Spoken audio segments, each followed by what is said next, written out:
We'll kick off today. Before I introduce our speaker for this evening, I'll just mention a few of the other events coming up every Friday until the end of term. If you're not on our mailing list and you would like to be to understand events this term, but also following terms, just to go online and look for the Oxford Nature Network, and you'll find the email there to register for our mailing list. So the speakers we have the next few weeks. Next week we have Christina Banks-Leitchi from Imperial College London talking about what drives species sensitivity to deforestation. It's not what you think. The week after we have Sirian Sumner, Professor of Behavioral Ecology from UCL, talking about the natural capital of wasps. And she has a lovely book about wasps that I'd recommend you reading if you want to do some advanced reading for that, which she should also be doing a book signing for. The week after, we have Rosa Vasquez Espinosa from the Amazon Research International talking about the spirit of the rainforest. And the final one of term will be Robert Fish from Imperial College London on relational values and nature recovery. So quite a nice range of topics there. So do come along to those. And just slip over to introducing our speaker today, who has no slides. He's all going to be using the power of his storytelling to give his seminar. And that's Professor Jules Pretty, Emeritus Professor of Environment and Society at the University of Essex, who is a world-renowned scholar whose work bridges ecology, agriculture, and social change. And he's got over 2 decades of published books, including The Low Carbon Good Life and The Sea Sagas of the North, and you've got a little leaflet on those on your desk, where he explores how landscapes, communities, and nature interact. And he's held several leadership roles, served on several key advisory committees in government and in science, and received a range of honours, including an OBE for his contributions to sustainable agriculture and environmental policy. And deeply rooted in the belief that story and place matter, his research on green exercise, biodiversity, and regenerative farming invites us to reimagine how people live with the natural world. So, over to you, Jules. Thanks very much indeed. Thank you.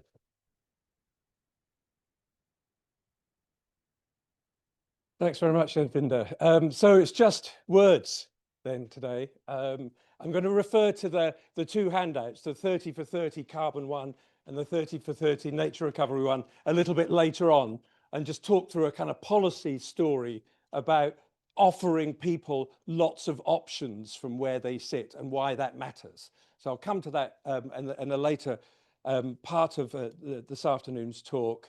I should also say that a public announcement number 1 is that I've just launched a YouTube channel on story for climate and nature recovery yesterday. So if you want to go on and do that thing of subscribing, then I should imagine the author wouldn't mind at all. But you'll find there's 8 stories, 8 films on there that I load up on the content that we're talking about today. So what I want to do is to weave together 3 key components of climate and nature recovery: story itself, hope, and transformation. How we need to effect changes. Go ahead, guys, walk across if you want, that's fine. How we need to effect changes, big transformations, what that means for us, and how we stitch in hope in terms of what we are going to be doing. I'll point out one thing. That's the last bit when I talk about the backdrop here is clearly the crises of climate, nature, social inequality, and the tying together of those things. That's the last of the bad stuff. Okay. Over the years, I've found that people really would like to feel as though there's some hopeful paths from where we are at the moment. Okay. We work a lot on how bad things are and try to understand what that means, but I don't talk about them anymore now. I've seen too many people glaze over and kind of slump at the talk of how bad things are. So I'm looking for the way we get out of the hole. More on that in a bit. So question 1, how do we talk about climate, nature, social inequality crises without making people more anxious? That's the kind of exam question, really. How do we do that? And question 2 then is, how do we turn talk into agency so that people feel the capability, the capacity to want to act, to want to do something? I run a commission in Essex called the Essex Climate Action Commission. It's a kind of public body, voluntary commissioners. I'm chair of it. We do a lot of work with local communities, trying just to get people to take one step and then another step, to get in the game of change, as it were, to get in the game of agency, because people know lots of stuff, but they don't know what to do. So I'm going to be trying to bridge that, come back to the handouts in a little while. In 1939, Bertolt Brecht, the playwright, librettist, writer, asks, in the dark times, will there be singing? And he says, yes, there will also be singing about the dark times. So what he meant about the singing was a form of story that even when, brackets, especially when things are really bad, that's when we need to find ways of engaging using forms of communication. Because if there is a communication, there's someone singing or talking, and hopefully there's somebody listening. So we've already got a context of engagement, and we need to kind of make the best of it. So that's what he meant about that. The power of song and story to change people. We do so much for nature, and yet things have never been so depleted. That's kind of where we find ourselves at the moment. And we're using the kind of nature in the broadest sense of the planet as a whole. So story is, good story does 3 things. It maps the paths from where we stand at the moment. It maps multiple paths, plural, not singular. It creates agency, and it brings people together. I'm interested in the kind of the power of agency, not just for people to feel as though they're in this by themselves, but to create that togetherness, the social capital that leads us to the position where we can make larger scale changes. When I was researching and writing the book Sea Sagas of the North, I visited 160 ports and villages around the North Atlantic, North Sea and the North Atlantic, 7 different countries, and spoke to lots of people in different communities. I spoke to an ancient mariner in the east of England who had been for 70 years on the drifters and the trawlers from East Anglia, a famed skipper, a prize winner for the biggest catch one year. And he said in good Suffolk brogue, you know, boy, to me, we were kinder and more tolerant in the days when we had the fish. And that's because the fishermen traveled from the coasts of Lowestoft and Yarmouth and the Thames estuary 1,000 miles to Iceland, competed for the fish, stayed in ports and villages, got to know people, heard their stories, and came back home with stories, who they then came over time to consider as their friends. And then when the fish disappear, the fishermen disappear because they no longer have a reason to go to other places. And the stories get stranded completely. And then people feel as though they have no agency whatsoever. So they've seen through their lifetime a change from abundance to scarcity. And they don't know how to get from scarcity back to abundance. They haven't got a clue. We might have a few clues about that. Okay, so the ecological declines are very often tied to cultural declines as well. So we should think about how those 2 things go side by side. Story begins in this way. It begins in human cultures at the fireplace, at the hearth, at the end of the day, after food, the flickering shadows and light, children wide-eyed, faces upturned, listening to the stories of what's happened in the day. A very famous storyteller from the Navajo Dine, it's a guy called Yellow Man, and he said, this is from Arizona, he said, if children hear stories, they will grow up to be good people. And then he also said, if adults hear stories, they will know what to do. So there's that kind of shift from understanding into agency in that sense. All human cultures have grown up, have come along, we've grown up within them of talking about what happens in the day, learning from the direct experiences of other people without us having to go through the risks. So story is a rehearsal for the real world without risk. Someone says, I hunted this lion, I did this thing there, I walked over the thin ice over here, and they come back and tell you about it, and we learn from that without having done the thing.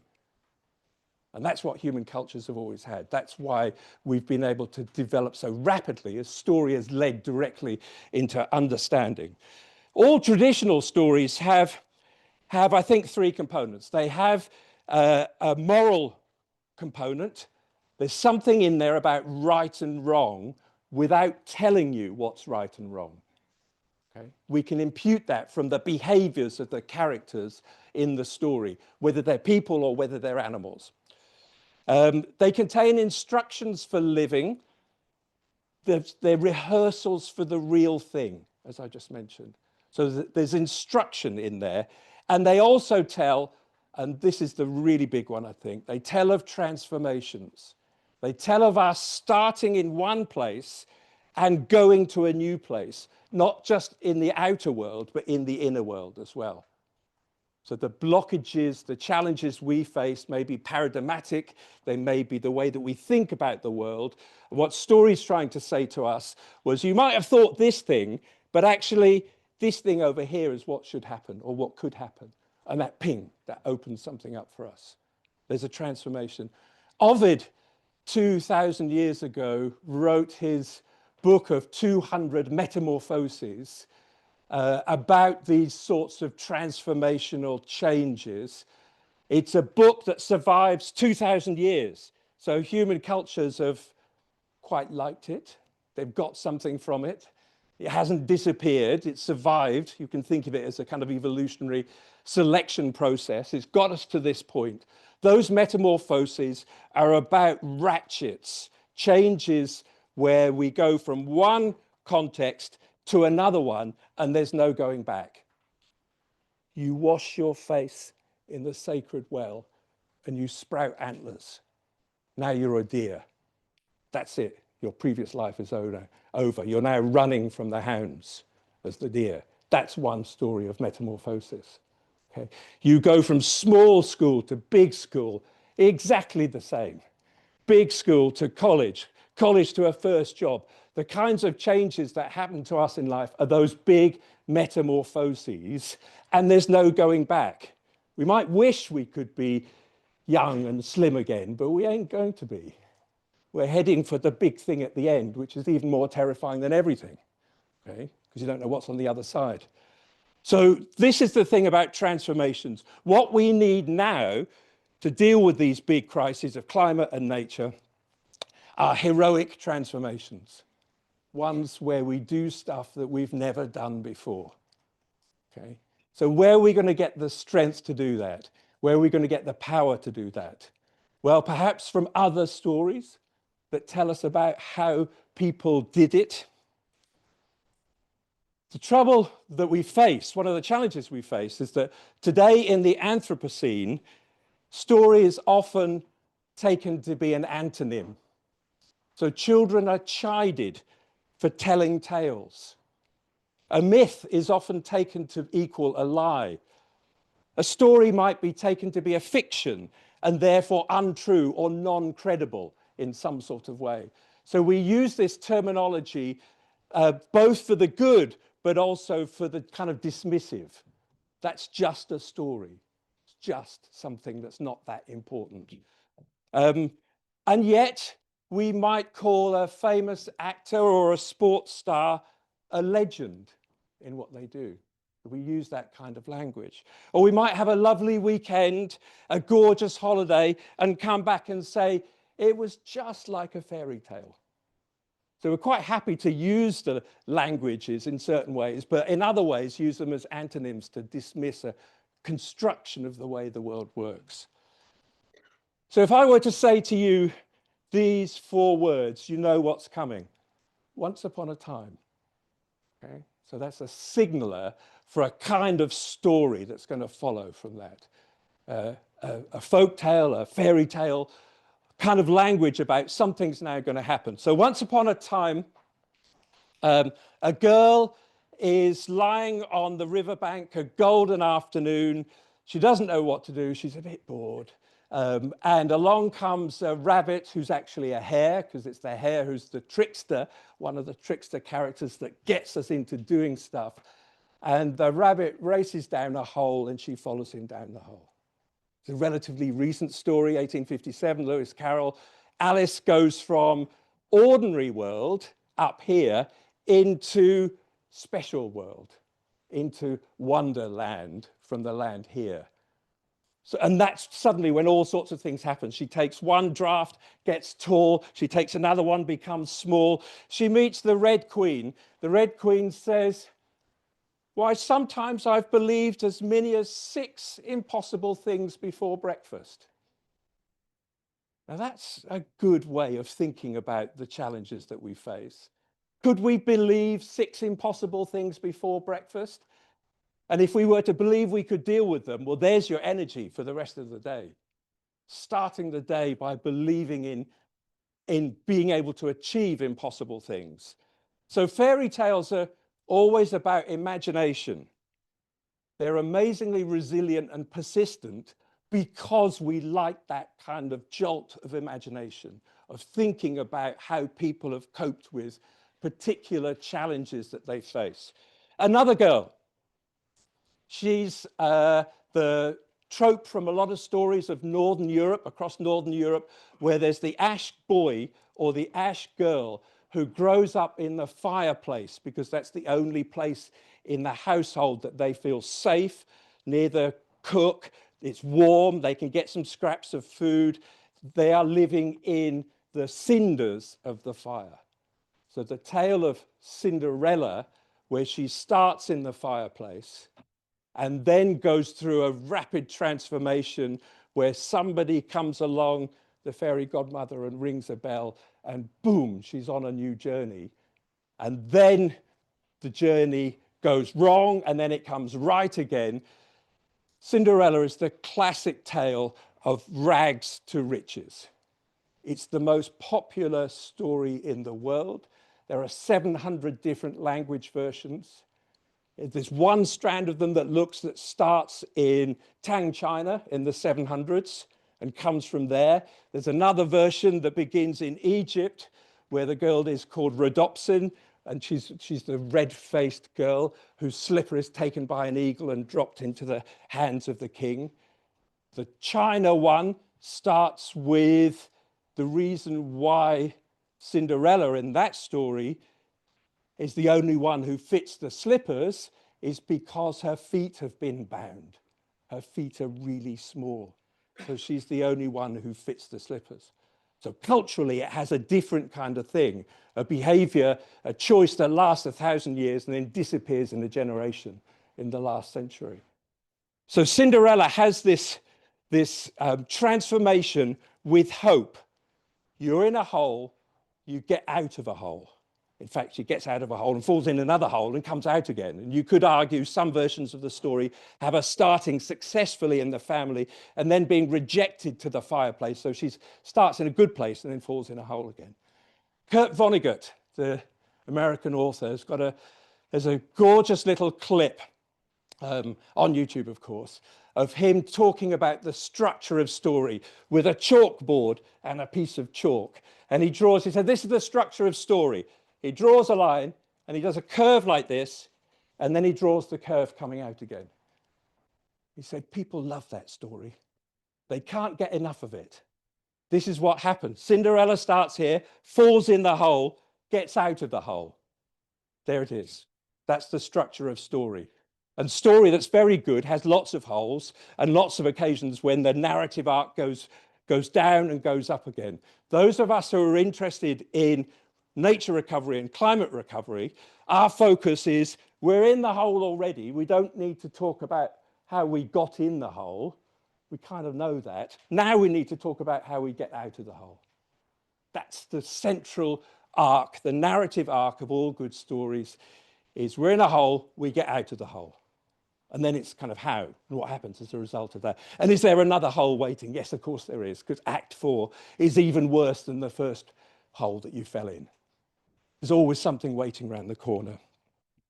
The boy Jack, the Jack cycle of stories begins in late 1600s, 1700s Britain, the cycle of stories with Jack, who becomes the giant killer, does all sorts of heroic stuff across the landscape. Jack, the giant killer, comes from a single family. His mum says, when they haven't got any resource left, take the cow to market and see what you can get. He meets an old chap on the back roads who says, I'll swap you that cow for 5 beans. And he thinks, well, that's a kind of good deal, 5 beans for a cow. Early vegetarian, you know, switch out the bad meat, dairy products. Comes back home, mum's not impressed. Sends him to bed, no food for tea. Wakes up in the morning, what does he see? The flickering green shadows through the window of the bedroom, looks outside, and there's a beanstalk out there. Well, you know what happens? He goes up the beanstalk, fights the giants, very cleverly beats them, comes back with the goose that lays the golden egg and all of the other stuff that brings riches to them. What have we got in this story? We've got the small person beating the big person. And the small person has seen the big person stomp and stamp around and have a loud voice and eat all the food and tell you what to do and doesn't listen to you. Children are recipients of stories rather than the authors of them very often. But suddenly this is different. Here's the author of the story, the small person who is able to beat the big person. That's why children love this story. That's why it survives. We don't need to say to them, you like this story because this is the psychological context of it. You tell them the story and they get it. Say, yeah, we like that. You know, small person beats big person. Very good. Okay. So that's what stories are about. Telling stuff, but letting people draw the conclusions from them. Transformation is, as I've said, the kind of central component to important stories, I think, that we will be seeking to create and engage people with. The moments, as I said earlier, that we all recognize in life. Have you ever had that wonderful day that you wish would go on forever, but yet you're also kind of unhappy because you know it won't? That's the territory of story. Okay. It's this thing and this other thing held side by side as we kind of proceed forward. Story creates those thresholds. Our question then is go or stay. That's the big bit. So all stories about this. Along comes a trickster, a guy with a big hat called Gandalf who says, go or stay. That's what he says. He says, go. Along comes Obi-Wan Kenobi, who says, go or stay. Or Scheherazade, who has to come up with 1,000 stories on consecutive nights in order not for her and her sister to be killed. Under that kind of pressure, go or stay. Keep telling the stories of transformation. That's what keeps us going. So the butterfly flaps its wings and whole systems change. Okay, that's what we're trying to do. That's what we're trying to believe in, is that small thing starts the big thing. And we're over here to begin with, and there's a threshold or a gate or a world beyond here that we don't even know exists. And someone says, open the door, go through, and off you go. Are you brave enough? There's not one path, there are 1,000 of them. So what are you going to do? So maybe we stand at the threshold for like 10 minutes or maybe 2 years, wondering whether we should go for it. Or maybe we just go for it. So where are we going to get that energy from? Well, partly from story, but partly from what other people have done from their examples. Do you remember? You might have heard of these 3 names of technology. Do you remember? Some of you won't. Some of you, maybe you all do. BlackBerry, Motorola, and Nokia. Okay. For some of us, we've probably got ancient devices in the back of the kitchen drawer that if you rooted around, you'd find them, you think, oh, crikey, one of those, eh? Blimey. You know, what's that all about? In 2007, the year that Netflix gets launched, 2007, those three companies have 98% of the world market for mobile stroke cell phones, depending on what we're calling them. 98%, right? 2007, what happens in 2007? iPhone.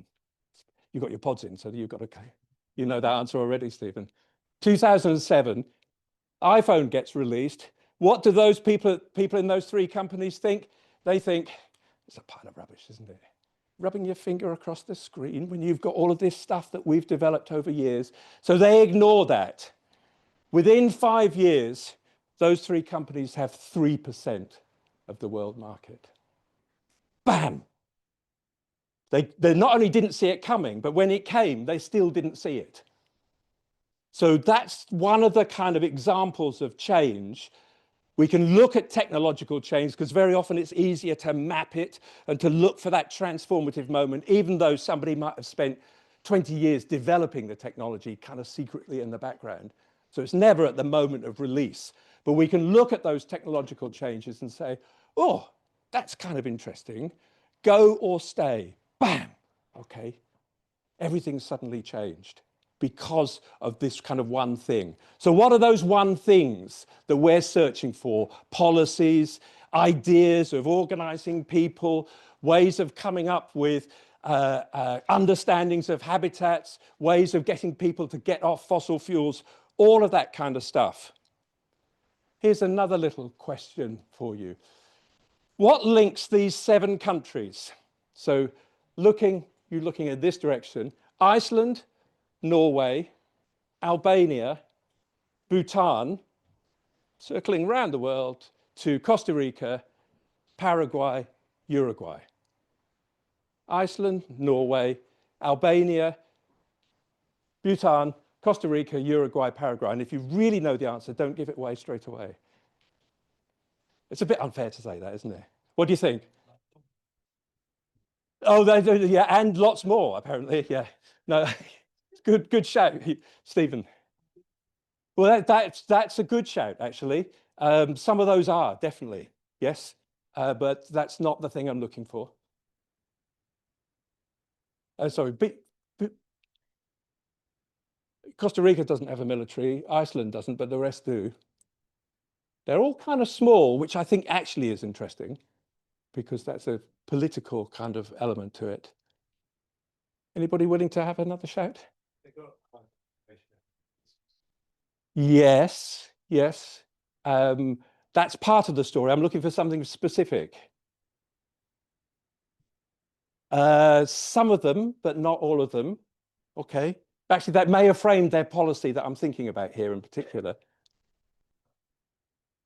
You're on the right track there.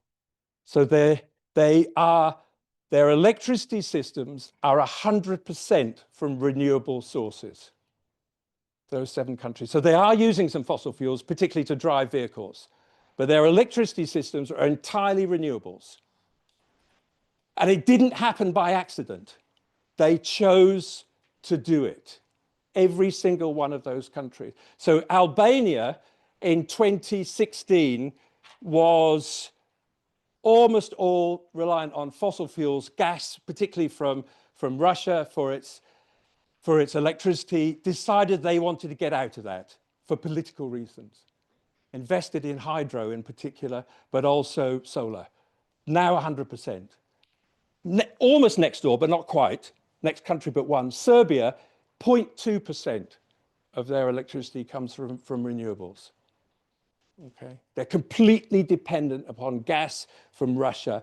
That determines their political system and their choice set.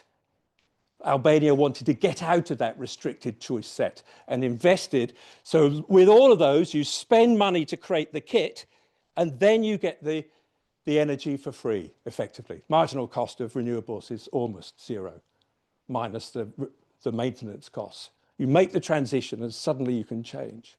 So all those countries have got it. So intention is an interesting part of the story here when thinking about what we could do next in all sorts of elements of this sphere. None of them are perfect. I'm not saying any of them are to be held up. You could tease apart Norway and their sovereign wealth fund and say, yeah, well, you got all the money for that by drilling oil and gas, didn't you? But then they would say, yeah, but we were clever. We invested it and didn't spend it. You silly lot in the UK, you spent it all, which is absolutely true.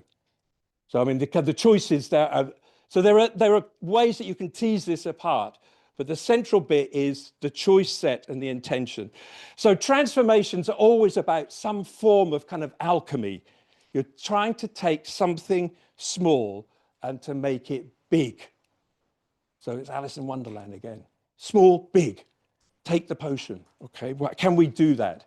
Another way of thinking about this, and Tim Lenton at Exeter has led a lot on this work, really, really good book that's just come out from him on positive tipping points, but a whole kind of language about tipping points that starts about negative tipping points, how ecological systems can flip from one state to another state at a particular moment.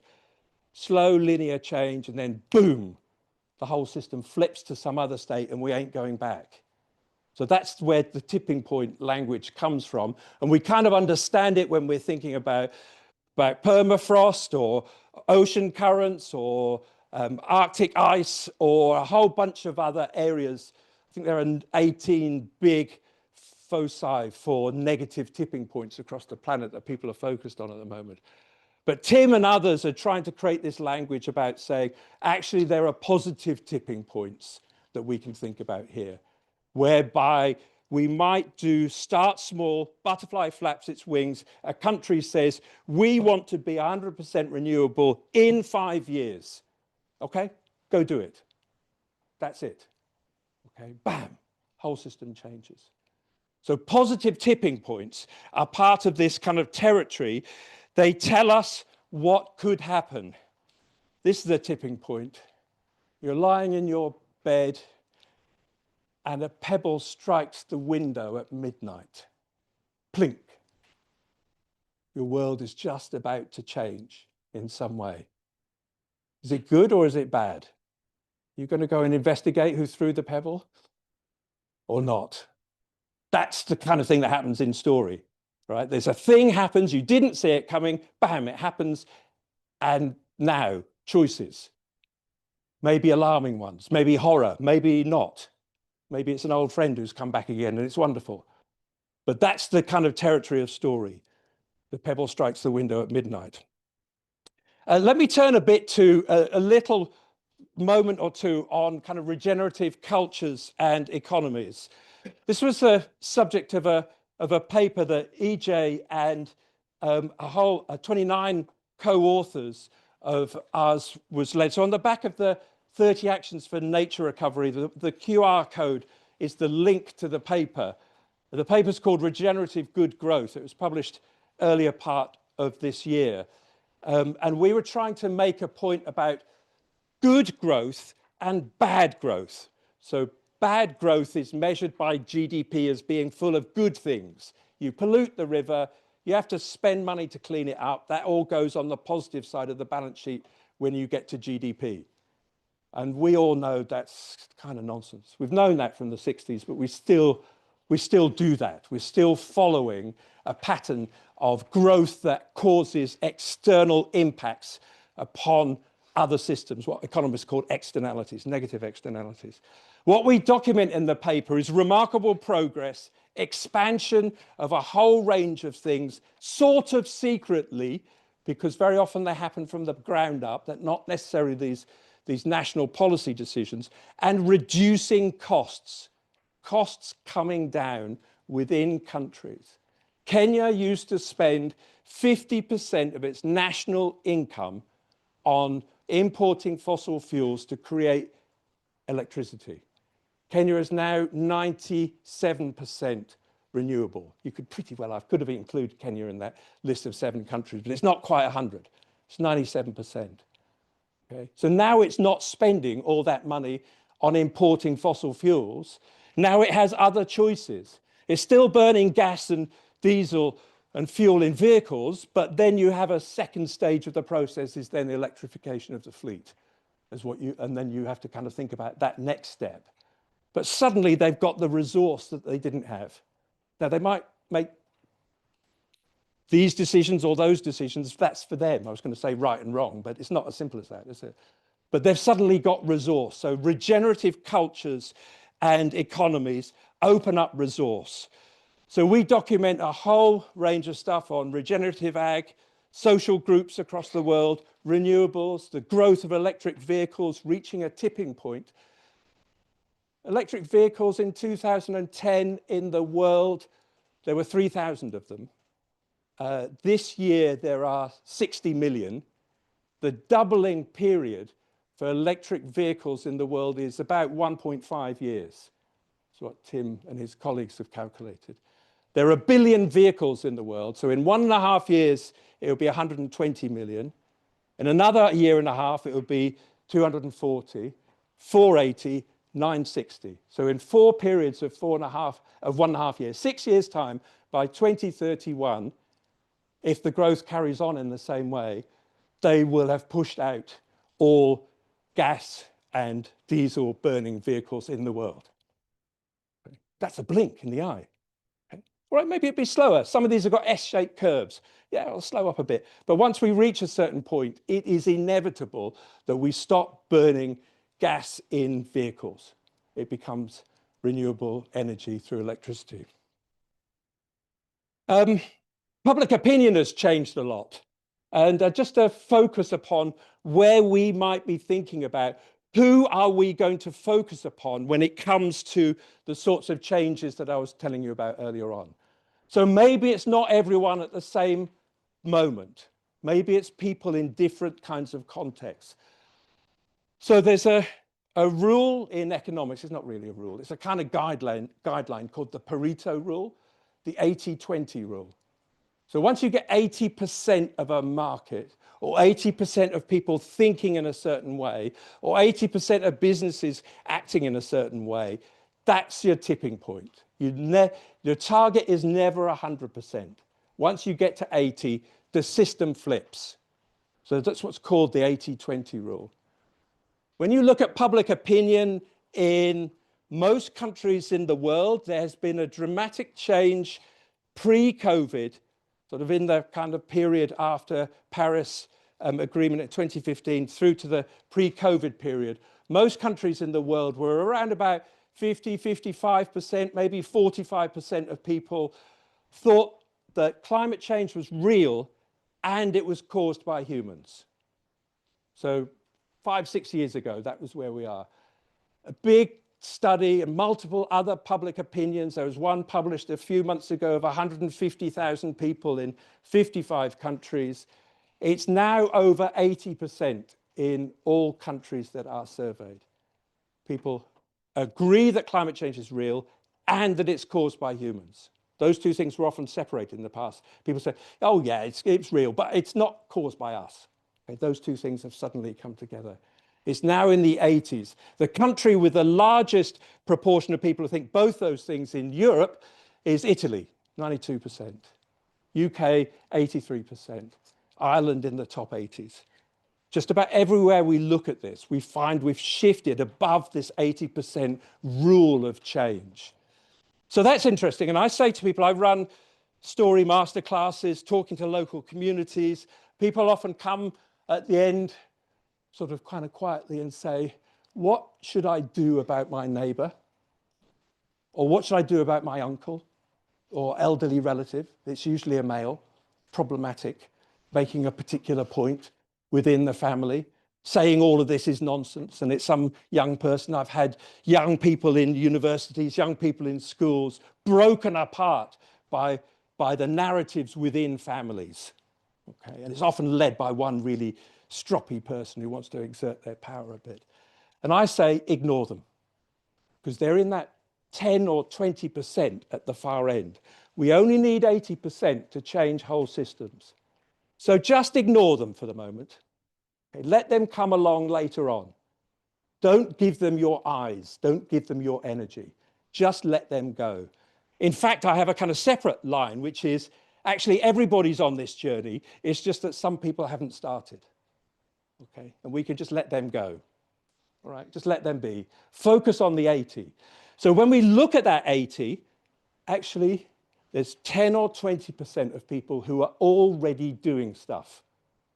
Okay, they've made changes to behaviors and choices, consumption behaviors, diets, transport, energy, a whole range of other things. They've already started to do stuff. We have already started to do stuff. And they're in that 10 to 20%, that first, when you look at where public opinion lies. So the focus is no longer 80-20, it's 20-60-20 is a kind of rule of thumb here. Ignore that 20, let them come screaming along at some later point. Ignore them, don't give them your energy. The 10 or 20%, they don't need to be told that they should do something. They've got it. They're trying to persuade other people. Focus on the middle 60%. And that's what we call the climate majority. It's the people who know there's something wrong, they know that something needs to be done, but they don't know what to do. They absolutely don't know what to do. So this is the really big question. How do we find a way to help people cross the threshold and get in the game? So let me come to these two devices of public engagement. Sorry, folks online, but you can get these both from my website. This is not a clever way to drive you to the website, but you can get them from there. 30 for 30, cutting your carbon. This is the first one we produced 3 years ago, which was to kind of say to people, if you look on the back of the sheet, if you've got it there. Sorry, oh, you've got one there, yeah. The average production of carbon per person in the world is 7 tons per person, 8 billion people, 56 gigatons, 7 tons a person. If we can get that down to 1 ton, that's pretty well a safe place for humanity. 1 ton for 8 billion people, about 10 gigatons. We can suck up the rest in regenerative ag, in regenerative ocean and sea systems, in a number of other ways that we can capture the carbon. Our focus is on an 80% reduction from 56 to 10 gigatons. So for each of us, your challenge, our challenge, is to get from, in the UK, an average of 7.5 tons to 1 ton. If we can get to 1 ton for each of us, that's a safe place for humanity. So we produced this analysis of 30 different options to reduce your carbon profile. There are all kinds of averages going on here. People are different. It's not the same for everyone. Don't worry about that. We've done the sciencey bit in the background. I don't actually say it that way to people. I just say these are the numbers. Okay.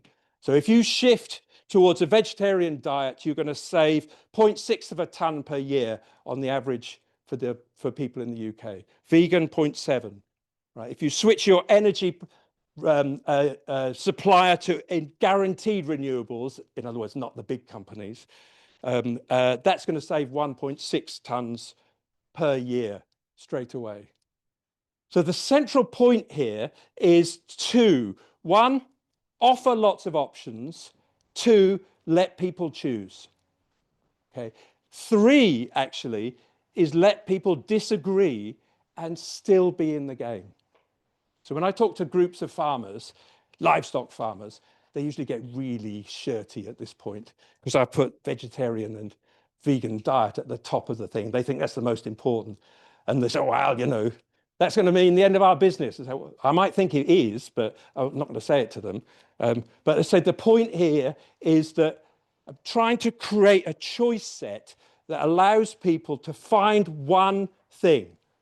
And my ask to people when I'm giving public talks, is there one thing on here that you could do that you're not already doing? Do that this year, and then next year, is there one more thing? And I trust people at that point to be in the game, right? They've made the shift. They've stepped across the threshold. We don't need to monitor them. Just let them make further changes. 2 changes, psychologically, that's enough. So the really big bit is just getting people to choose one thing, but also to have that disagreement. I don't like the idea of doing that thing. I don't want to do that thing, but I could do this thing.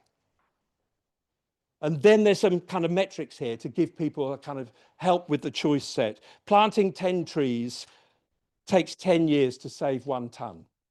Okay, might sound good, but it's much better not to cut down big trees.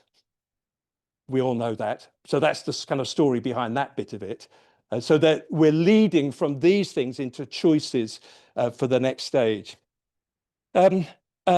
Similar territory, we just produced this. EJ was one of the team involved in this. One of her PhD students is Nell Miles. I don't know if you're here. Are you now? No, do you know Nell? Okay, sorry, you were nodding with her. She was involved in this as well, so EJ was as well. We produced this thing for nature recovery, and this is simplified benefits for biodiversity, and then 4 areas where we're looking to make the point about positive externalities, that you could do something that also improves your health, reduces carbon emissions, lowers household costs, increases togetherness. And these are separated by in your garden and home, with your community, and changing how the whole system works. So we've kind of just entered the territory again from a different angle. Normally in any group, I wouldn't give both of these out. I would choose one, but you can handle 2, can't you? It's fine, isn't it? The point here is this simple thing about offering lots of choices and letting people choose, but telling them just choose one thing this year. Set the bar really low. Set it so low that it looks really easy to get people going. And then tell people to talk about it. The bit of advice I give to everybody is say, put this on the kitchen table at home and have a conversation within the family. Okay, because you can look down at that thing and you can say, I wonder what we could do together, and something emerges from that space. Some of you are just one kind of cautionary note. Some of you may know well the case of nitrogen policy in the Netherlands. I don't know whether anybody's tracked what happens with the Netherlands over nitrogen policy. Short story, then Netherlands realizes small country, huge agricultural economy, 4th largest agricultural economy in the world. People in the Netherlands really proud of dairy and livestock and farming. Okay, they've reclaimed the polders, done all kinds of stuff, put their finger in the dike over the years. You know, it's part of the myth, the mythology of the Netherlands is to do with livestock and livestock farming. But okay, we find that the nitrogen pollution from livestock is as large as the NOx from vehicles in the air, and nitrogen from livestock is polluting watercourses super seriously, eutrophication. So people go away, do the expert committee stuff, come up with a single set of solutions from government. And remember, this is a small country. It's quite close to the ground, 4 million people. It's kind of tiny, so people know each other really well. You would think they wouldn't fall into this trap, but they absolutely did. Government announces, what are we going to do? We're going to restrict the number of livestock on farms. And we're going to enforce it. Okay, no choice in the matter. That was it. We're really clever. We've done all the work. And this is the right answer. And they put that in front of people. What do you think happens? Bam! Thing blows up. Farmers drive tractors, block all the roads, block the government. Farmers are so cross, they form a party called the Farmers' Party. Farmers' Party starts to get elected into Parliament almost within the first year. They're in that year, they're anti the stuff that governments do, because that's the way they've emerged. They've had experts tell them what to do. They get captured by the right within the Netherlands. They form alliances with the AfD in Germany. They become part of the far-right movement in Europe. And that is the end of any possible nitrogen policy in the Netherlands for 50 years, 2 generations. Boom, it's gone. There's no way it's coming back, because it's now central to a political narrative of a particular party. That's what happens when we think we have the right answer, and then we don't engage with the public in a way that gives them choices. If they'd come up with, dare I say, 30 ideas to reduce your nitrogen, they might have had a chance to have begun the process and said, well, this is going to take 10 years to do this, but let's do it in this kind of way. I think we would have seen something rather different. So let me come to a concluding few kind of observations here. So another way of looking at this is to say, bring a brick, not the cathedral.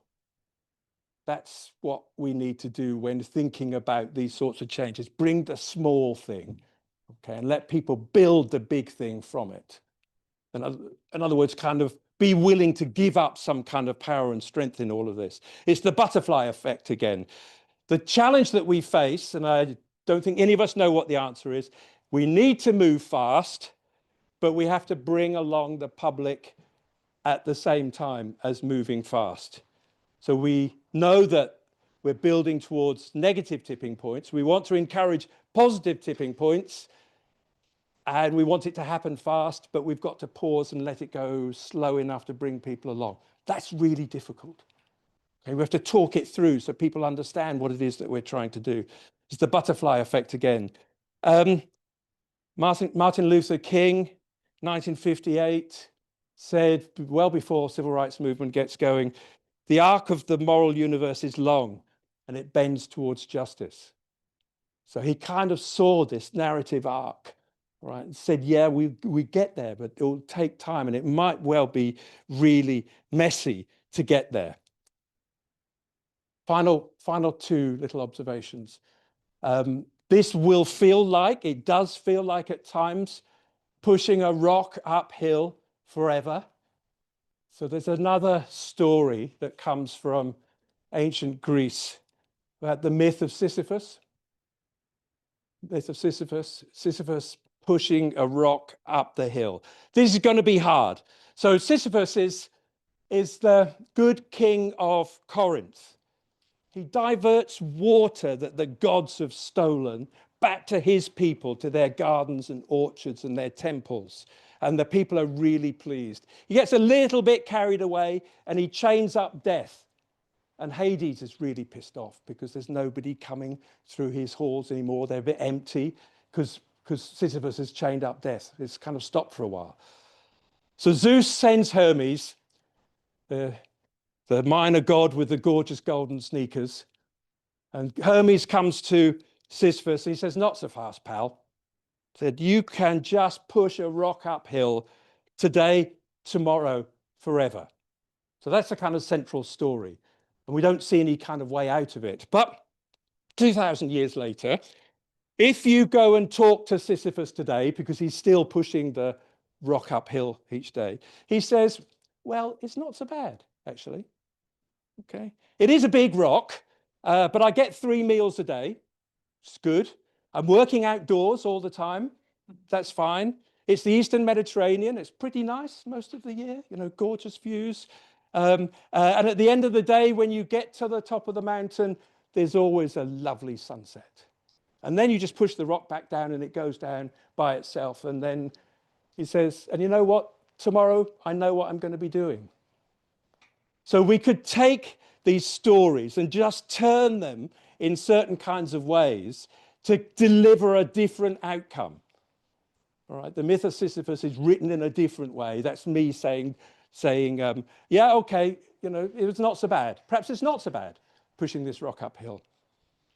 Ursula Le Guin said, imagination is subversive. So all stories are full of imagination and encouraging imagination. Without imagination, we don't find ourselves being able to make the sort of big changes that we wish. Could I finish with a change of pace? A 1-minute reading of a poem by one of the most wonderful poets of the 20th and 21st century, Mary Oliver, American poet who died in 2019. This one's called Last Night the Rain Spoke to Me.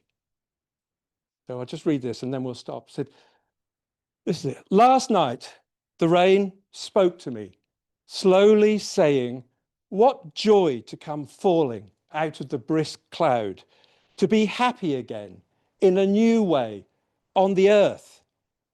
That's what it said as it dropped, smelling of iron, and vanished like a dream of the ocean into the branches and the grass below.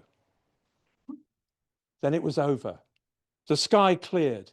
I was standing under a tree. The tree was a tree with happy leaves. And I was myself, and there were stars in the sky that were also themselves.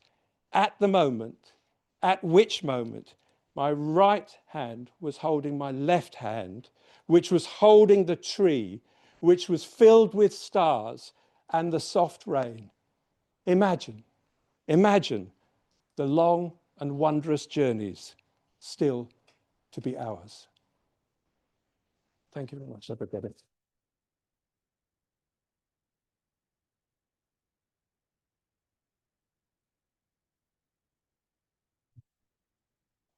Fantastic, inspiring. Thank you very much, Jules.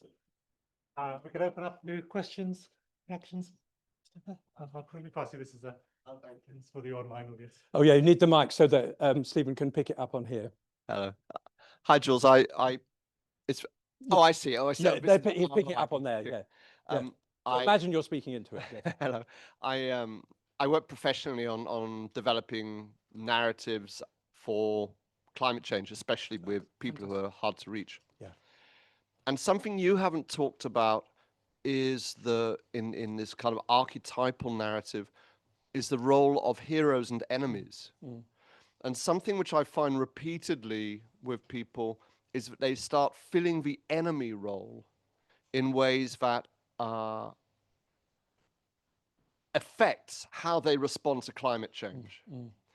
And my own view is that climate change really struggles with this issue of the enemy because unlike a war or a struggle or killing the dragon or the evil witch, we're the enemy in the sense that we're causing the problem. And therefore, people have a very strong tendency to project the enemy onto anything out there, whether it's oil companies or space lasers or arsonists or billionaires. Yeah. You see what I mean? So how do we navigate that? Question one, like how do we navigate that? But question two, how do we generate a story of positive transformation that is more compelling than the enemy narratives that will block it? Well, great. I mean, those are the central questions. Thank you. You've got it.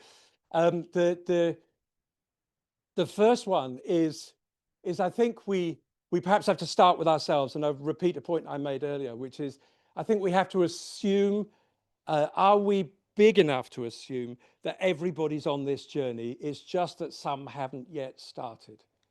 And can we be generous enough to them to say, you are going to come along, but I can see that you're not yet. Okay. Now, this may not play out into the politics of change.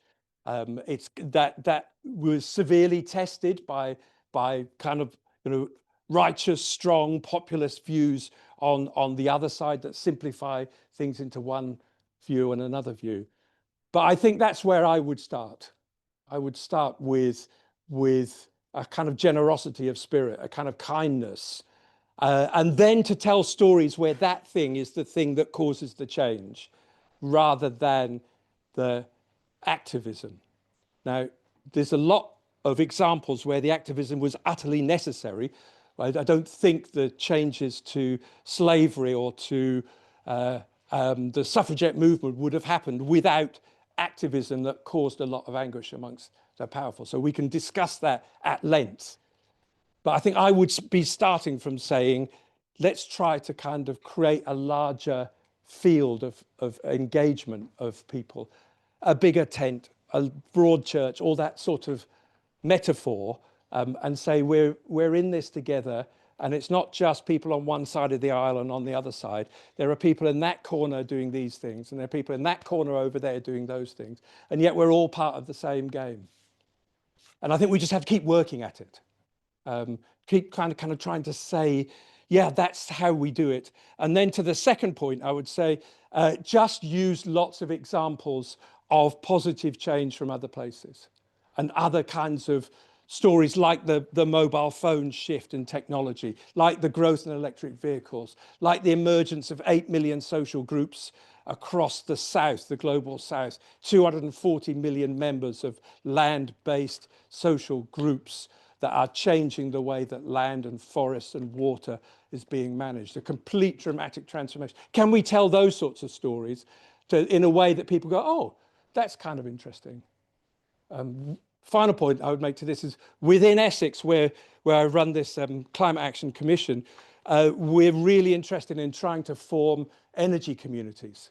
So getting people within communities to start to reduce their dependence on fossil fuels, to increase their use of renewables, and then to start sharing energy within communities. So generators sell to users within communities. There are about 600 energy communities across the UK now. We've formed 10 in the last year within Essex. The number of households within each of those communities is in that 10 to 20% area, and finding it really difficult to break through into that middle 60%. So we don't really know what the answers are, but it's being able to say, this is the thing we want to happen, and over there, they're doing it. Because then all we need to do is kind of drive the vehicle and take people to see other things and put them together to talk about it. So like a model of extension that we would have used in agriculture. So don't tell people what to do, just put them together. So once we get some exemplars, we can use them in a positive way, I think. Does that kind of help? Yeah. The creativity is how you then do that, as you were saying. Imagination to make that a form of language that people understand. Very, very quickly, you talked about there being 80% reach across Europe. What's the figure for America? America's the same. America's the same. It's really interesting. All so-called industrialized countries are in the number that's the lowest in Europe actually is Norway now, because they've kind of banked it all, and now they're doing other sorts of discussions around it. So they're in kind of second or third order territory rather than the initial kind of change. All so-called industrialized countries are over 80%. Okay, so there's a lot of disjunction going on in people's minds. They know that, and I've worked a lot in the swamps in Louisiana, so I know that territory well. I know the oil people. I know the people who live there, the Cajuns. I know the kind of the challenges they face. And I've been in really uncomfortable situations where people have said this about climate change because they're trying to protect their oil industry. But that has changed dramatically in just 10 years. So people are holding opinions about how to vote and then what they think, and they're living with it. They're not necessarily joined up in any way. So when you talk to people, they might be voting, let's say, let me speak it for MAGA, and saying that's the best option to make me feel better in my community. And I understand what they're saying, but you know what? I think something different, but I'm not going to mention it. I mean, people are not talking it. And there are lots of people who are not saying the word climate in anything that they do because they'll get in trouble. So that you can see how that's breaking apart, but the views are there, and I think there's a opportunity space in this next 5 years to make a lot of that. I'll leave that as an open. Thanks, you. Thank you so much for this amazing talk. I've got a lot of questions, but I'll limit myself to one. I've been talking to an AI expert the other day, and she was very enthusiastic about the use of AI. And I pointed out that, when you do an AI search on, when your pharmacy is open, it costs about 8 times as much in carbon as asking Google the same thing. And she said, oh, don't worry about it. If you don't use AI, that's not really going to make that much of a difference, because all those data centers and the issues linked to it are a policy problem rather than an individual's responsibility. And I don't know enough. At which point you want to tear your hair out, right? Yes, of course, but I don't know enough to verify if that's true or not. But it seems to me that this is an approach that many people take on many issues. So, you know, why am I going to cycle everywhere if there's somebody, generating AI movies and all of that savings are going to waste? Or, you know, why am I bothering with switching to solar panels if maybe soon they'll come up with better solar panels and all houses are going to have solar panels. So what's your thought on this high level policy responsibility versus individuals' responsibility? Really, really good. Great kind of tease there, because I mean, I think she's wrong to say it's as simple as that. But number one, I would say, if all our electricity were being produced by renewables, that wouldn't be an issue. Okay, there might be a distributional issue that these people are using it and those people can't get hold of electricity, for example.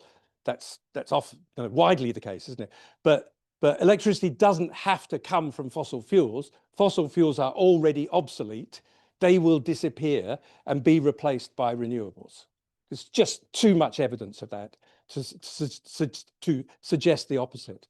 So that will happen. So AI will be driven by renewables at some point. But on the way there, that may be a bit tough territory kind of thing. I think this idea, I hear this a lot from people who say this disjunction between me as the individual and the state or the hyperstate or the international context of the world. Why should I do anything if all those people over there are doing that other thing, right? That's the sort of classic argument. You're already wrapping it into othering of people, aren't we? People will name countries in doing that without realizing that certain countries are way ahead of where we are, as it were, in the UK. And I think it kind of comes back onto perhaps what you were saying over here about the kind of heroism of leadership, or the leadership of heroism, okay? Are you willing as an individual, are we willing as an individual to take on something we haven't done before and to take a step forward, do something different and tell other people about it? To, yes, fight the dragon, but also to go up the hill and down, you know, all of those things that happen in the kind of heroic tales. That's literally what we're going to have to do. And it doesn't happen if individuals sit at home and do nothing, or are persuaded by other people, oh, you don't need to do anything because it's up to the government or the hyperstate or whatever it is to do that thing. Say, no, it's not. It's down to us. So we're back to agency again. I'd say we're back to the agency of individuals and the belief that we can matter and make a difference. Maybe that is just a belief. Not though, is it? Individuals form social movements. Individuals come together and make technologies. They write stuff, they sing songs. Can I give one example? The singing wall in Estonia. Anybody know about the singing in Estonia? Begins in, actually in the early 80s in Poland, where the media is clamped down upon and people are not allowed to express views within the normal media system within Poland. And people take to a movement, starts with a small group of people in Warsaw. They start putting their TV sets in prams, and they push around the TV sets in their prams at 6 o'clock in the evening when the news comes on. Okay, that's all they do. They just walk around. What they're saying is, we're not watching the news. We're walking around with TVs in prams. Right? It's such a disjunctive idea that people go, ah, really? And they get the idea, and then more people start doing it, and lots of people start, and that starts to spawn the Solidarność movement. As people come together because somebody does something that captures the imagination. Some of those people go across to Estonia and Latvia and Lithuania in 1987, 88, and people are equally cross about the state of politics within the countries. And in Estonia, they start meeting in public places and singing. They're not singing political songs because they'd be arrested for them. They're just singing songs, fairy tales, whatever it is, just singing. So nobody can actually, the authorities can't actually pin down on them what it is that they want to stop them doing. They're just singing. This eventually forms up into a singing wall that goes from Estonia to Latvia to Lithuania over 650 kilometers, where people form a big line and hold hands in 1989 and sing across this wall. There's a gap with Kaliningrad in the middle, but they somehow go across that and they sing the songs. And in 1989, Erich Honecker in Germany says, the wall will last for 50 years or 100 years. They're convinced that the Berlin Wall will stay forever.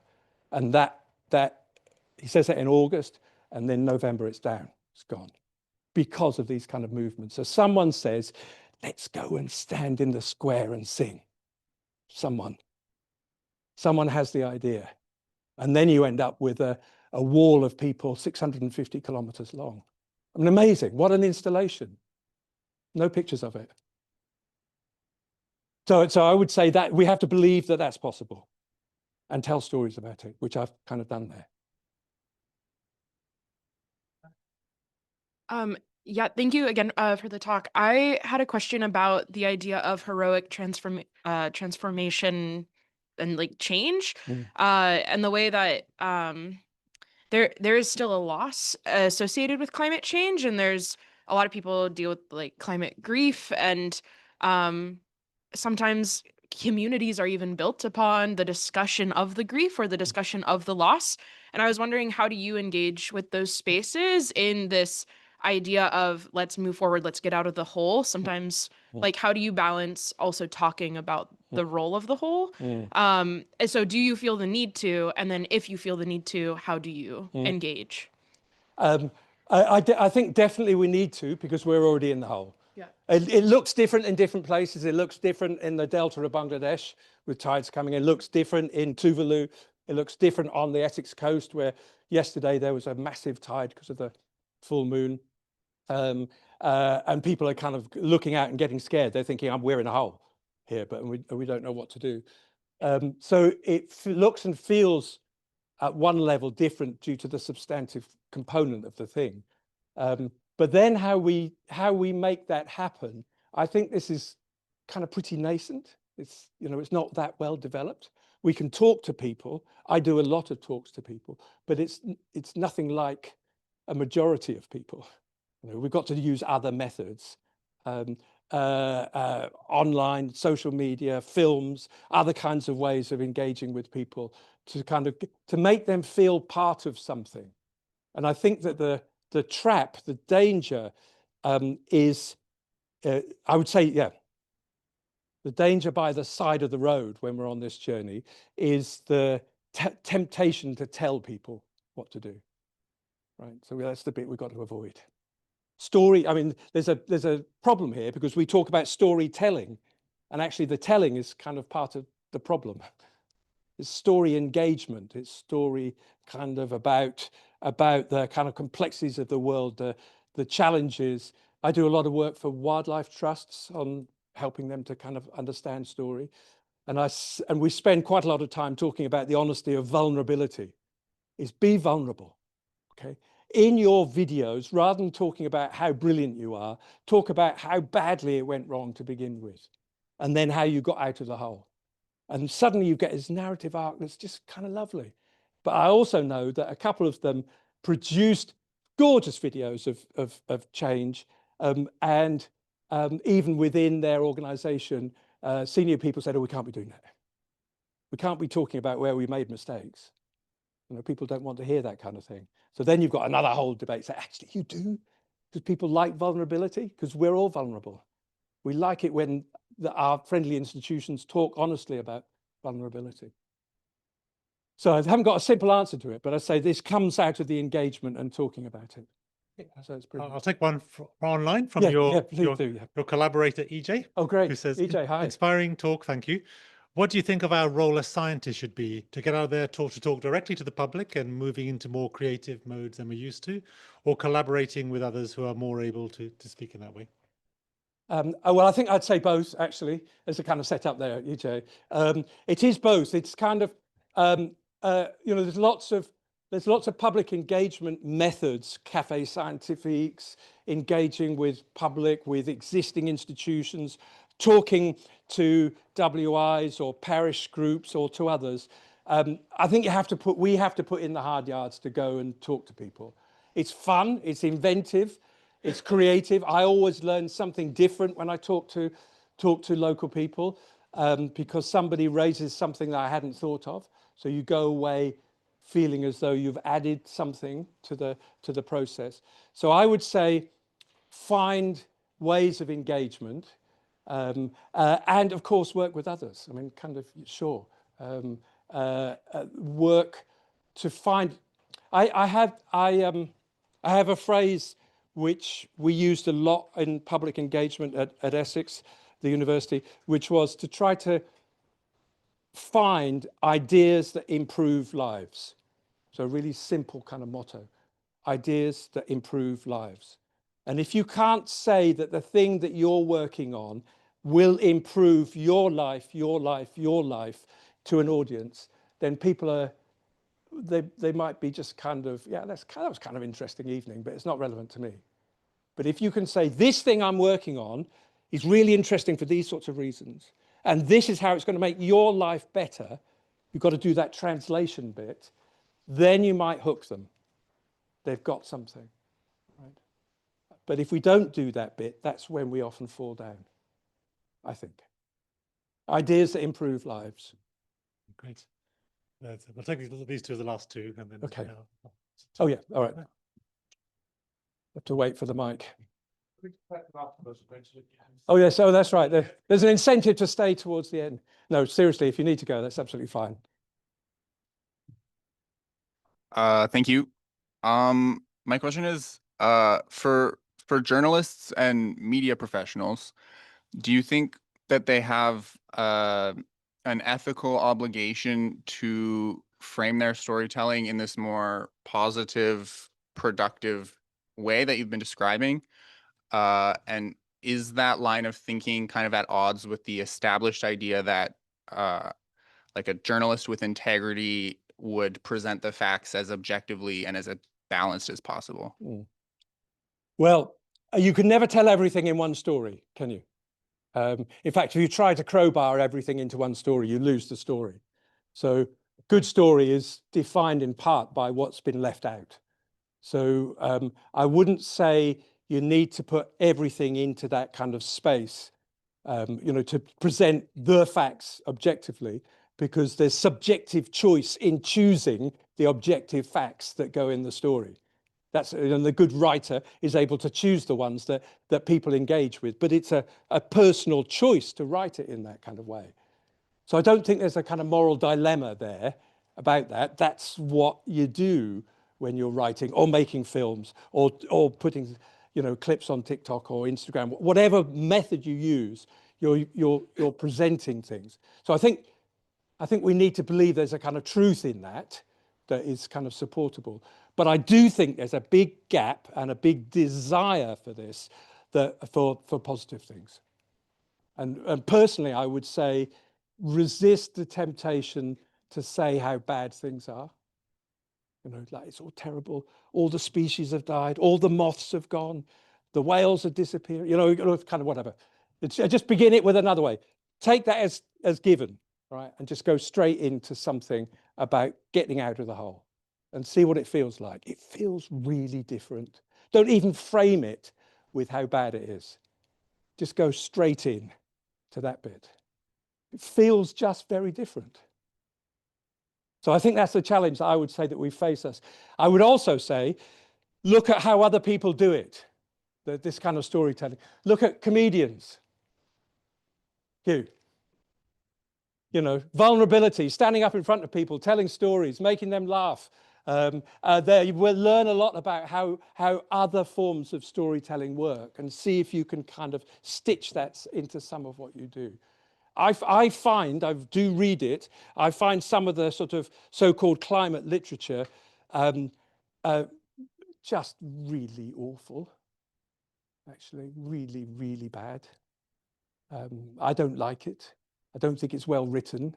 I don't think it leaves you feeling good. I know I'm looking for something with that, and other people might want something different, which is fine, but I don't like it. I'd really like them to kind of bank all of that and just jump straight into, well, here's this group trying to do this thing, and it's really hard, and they made this thing work, and then they fell in a hole, and it all went wrong, and then this happened. That's really interesting. That's the moral arc of the universe that tends towards the positive outcome. Do you see how I'm trying to kind of frame it? Yeah. Yeah, one slide. Yeah, hi, thank you. There was an earlier question about the role of individuals versus governments and other, I think you said higher actors. Well, I'm not sure I feel like a higher actor, but I am actually a government advisor on climate change. And I work on climate adaptation, which is preparing the country for the impacts of climate change. So how will we live with more flooding, drought, heat waves, that kind of stuff? And understandably, a lot of the climate stories are around stopping climate change happening. How do we cut our emissions, cut our carbon footprint, and so on? But the reality is that we're dialed in for a significant level of climate change. It's going to happen. Better for there are margins and quite what that looks like. But we know we're on a pathway of significant change, and that means significant environmental change across the world, but also in the UK. And the science is clear on this, that we're just starting on this accelerating trajectory, and the country is not ready for it. We're built on a society of a climate that doesn't exist. So change is going to happen. We have choices around what that looks like. But this is a very uncomfortable story for a government to tell. Not this government in particular, just governments in general. They like to talk about certainty and control and reassuring messages. So what does this story look like, where we want to talk about inevitable change, and there is something uncomfortable about that, and life being different, but some agency in there as well? Yeah, I think it's great, really good exam question, right to the heart of it. How do we choose what to put in and what to leave out? And I think it's different in different contexts. I think it, as you say, if I had 5 minutes with a minister, what would I say? What would be my choice, my one line? One topic. It's not going to be, I've got 10 things for you. It's a goner, isn't it? One thing. So it's the context is going to differ with all of those. I think I would keep turning towards where something has changed and it is positive, and there's enough known about it to be able to point towards it and say that thing is really interesting because it's done this thing. So if I could give you one more example from Essex, Yadvinder and I were talking about this earlier on. We got all the planning officers in Essex, in the 11 district authorities and city authorities, to produce a new set of guidance that they would follow and that house builders in the county would also follow. We got them to sign up to it. All the new housing in the county will be built to passive house standard. Okay. Every house will have a solar panels, EV charging point. It will have a heat pump. It will be high levels of insulation and cooling. The estimate that we have of the energy costs in those houses is 3% of current energy costs. Okay, that's it. End of story. It's 3%. Now, government might decide, oh, this is a great opportunity to load some more costs on, which seems to be a mad approach in my view, because we need to make these things cheap so they happen quickly. There's still a stock of permissions, planning decisions that have been made that are still going to get built out under the old rules. So people are still going to stand around and say, I thought you said they were all going to be passive houses. They're not. I say, no, sorry, because that was a decision that was made in 2016 and they still haven't built to it. But all the new stuff and the new permissions will be to passive house standard. So that would be my message, story, 3% of cost. Would you like to live somewhere where your energy costs are 3% of your current energy? Maybe, actually. Maybe. And then you say, well, then you're going to do these other things. You might have some views about them, but actually, this is the thing. So perhaps that's another kind of angle, that we kind of search around for good stuff from other places. What are they doing in Denmark? What are they doing in Ireland to these things? What's happening with nature recovery over here? Can we say use that as a story here to create better kind of adaptation scenarios? Well, yeah, we've got lots of examples, haven't we? So I think that's, so if I had my 5 minutes with Mr. Miliband, I think I would probably be saying that. Put it into Great British Energy and let's have some more of it.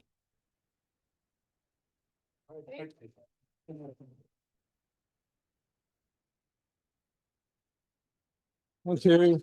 Thank you to folk online as well. Great. So the reception afterwards. So I'm hanging around. So happy to take any further observations or questions. Yeah, good. Yeah, thanks. Great.